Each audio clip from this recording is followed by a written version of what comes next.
How you doing? Today we'll be talking about the anatomy, the functions, injuries, and the rehabilitation of the hamate bone. The bones of the wrist are known as carpals.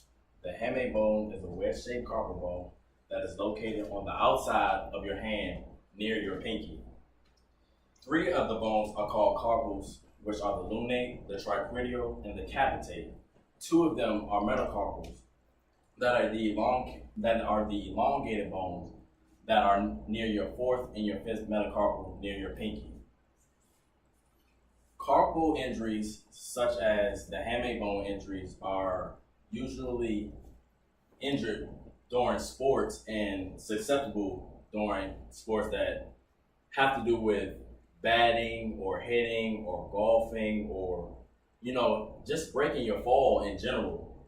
And other accidents are motor vehicle accidents, sudden hits by a baseball, a golf ball, a golf swing, or collisions in sports where another player collides into another player and their hand or their carpal bone just breaks or shatters or fractures to the worst degree. And also when you're using bats or rackets or golf clubs, that's a lot of quick twitch movements, so your hand needs flexibility and a smoothness, so you can allow your wrist to get through those quick twitch movements. So also the curved part of your hamate bone allows and connects the other eight parts of your carpal bones. The other eight parts of your carpal, which is the trapezium, the trapezoid, the capitate, the scaphoid, the pisiform, the triquetrum, and the lunate. Carpal bones help with your rotation, your wrist, and your flexibility. And in between each of your carpal bones, there's cartilage. So when you do your movements, you won't have any type of discomfort in your wrist. So it's when you get discomfort in your wrist, basically you're having bone-on-bone action, which means that your wrist movements, when you're generally playing a sport or doing any type of quick twitch movements, is going to be uncomfortable because it's bone-on-bone action. Also, the main function of the carpal bones and the hamate bone as a unit is to form a strong, bony superstructure so your wrist will be allowed to do all of those things. And when your cartilage deteriorates, you won't be allowed to do all of those things.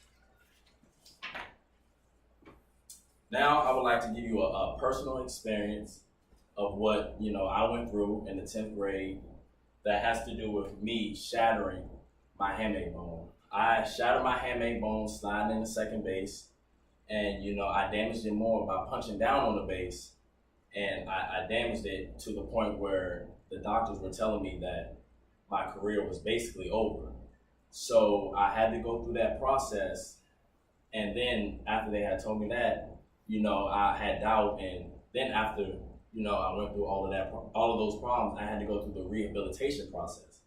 So while I was doing the rehabilitation process, they put 4 screws and 2 stents in my hand, and I had to, do endless wrist exercises. I had to throw the weight ball. I had to do rubber band exercises. I had to, bat. I had to do the rice bucket, in which I have to I have a bucket of rice, and I have to stick my hand in there for 30 minutes at a time, doing all different types of exercises.